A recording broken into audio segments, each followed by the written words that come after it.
Böyle duruyorsunuz. İnsan yerinde duramaz ya. Değil mi? Anyway, this tap dancing, or step, it's called. At least 20 years ago when I was in New Orleans, little kids in the streets were doing tap dancing. I don't know whether they still do after Katrina. I don't know what happened in New Orleans. The whole thing has changed maybe. But that tradition went on. I mean, this tap dancing. What is step dancing? They put on the soles of their shoes, the nose of the sole and the heel, there are pieces of metal. That's how they, can get this tapping sound. But it's not only the shoes, of course, it's the dexterity of the movement and the dancing and everything and all that. So in New Orleans, we have different, various kinds of music. For instance, the brass bands started, funny enough, as dance bands. But then they became, they started to play at the funerals and the weddings, and also they, small groups, the brass bands, the small groups have started, not started, but they have been playing at brothels. You know what brothel is? Brodel, bordello. Kerhane demek. Umumhane veya. Var mı şimdi? Erkekleri soruyorum. I don't know. Anyway, in brothels, of course, in New Orleans, they were very sophisticated. They had music, dancing, music, dancing, all sorts of entertainment, very good food, champagne, falan filan. It wasn't anything, it wasn't only sex, it was entertainment. Nerede o eski kerhaneler diyor bak arkadaş. Well, I don't think we ever had that kind of brothels in Turkey, but maybe we did. When the Russians first came after the Russian Revolution, I think it was some sophisticated places like that were in existence in Istanbul also, with entertainment, with champagnes, caviar, and music and dancing, and close friendship, you know, that sort of thing. Osmanlı zamanında var mıymış? Tabii, çalarlardı, oyunculuk falan bir şeyler. Ha. Biliyorsun yani. Okay.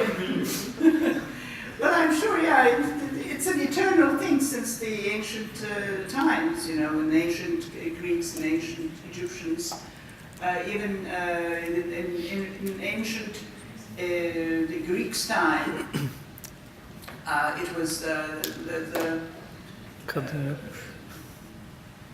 I mean, the prostitutes of the temple were in existence, and also the prostitutes of the temple were holy people.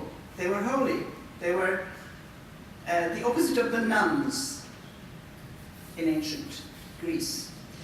All right. Now we move on to the 20s, after the First World War.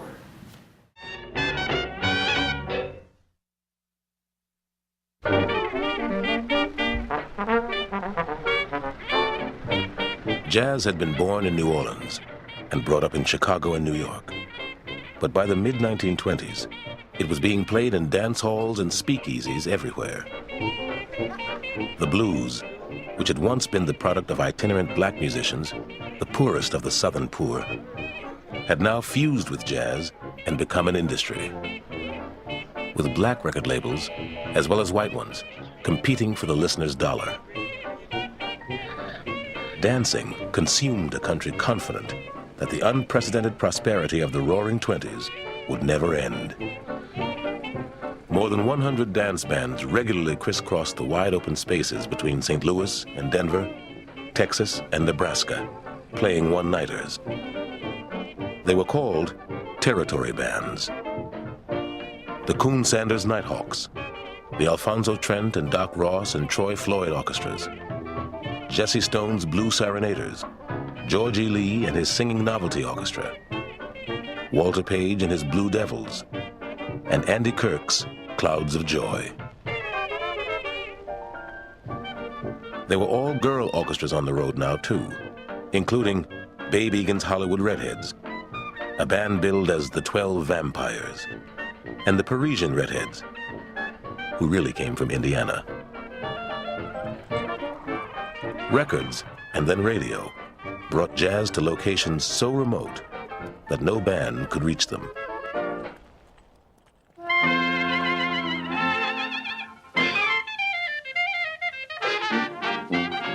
Jazz continued to change. An exuberant collective music now came to place more and more emphasis on the innovations of supremely gifted individuals. For the first time, improvising soloists and singers, struggling to find their own voices and to tell their own stories, would take center stage. Two extraordinary singers would emerge. Bessie Smith, whose huge recorded voice made the blues big business in Black America, and Ethel Waters, whose blend of elegance and soulfulness opened the door for African Americans to a world of entertainment that had previously been almost exclusively white. A troubled high school dropout from Iowa named Bix Beiderbecke would inspire a generation of young white musicians to believe that they too could contribute to the music. Duke Ellington would take his youthful band into Harlem's most celebrated club, give its white patrons far more than they bargained for, and help create a whole new language for jazz. Meanwhile, Louis Armstrong would make a series of astonishing records that would change all of American music forever. Was a maid and a brother. We're going back at the same subject. What was a brother? You know, okay, now everybody knows. And as a small kid, Louis Armstrong used to run errands for the girls who are working there. And with the tips and everything, he bought himself a little dilapidated trumpet because he was just crazy about the sound of the trumpet. And as a little kid, maybe 8 or 9, he started to play on this very bad condition trumpet. And he used to play for the girls at the brothel. And he started in this very, very humble situation, and he became the king of jazz. Now, at this time when the jazz musicians, or the Negroes from the South, from New Orleans, going up to Chicago is very interesting, because it's like the emigration of the people of Anatolia to the big cities, you know. New Orleans was not enough for them anymore. The world was so big, they want to explore other places. And Chicago in the north was easy to get it for access, because through the Mississippi River they can go north. And Chicago was also an integrated city. Blacks and whites were not exactly equal, of course, they can never be equal, but it was more equal than the South. And for instance, one black musician moving to Chicago sends a letter to his family saying that, you know, that's very, you know, in Chicago you can find jobs, and it's quite possible to have something to eat here.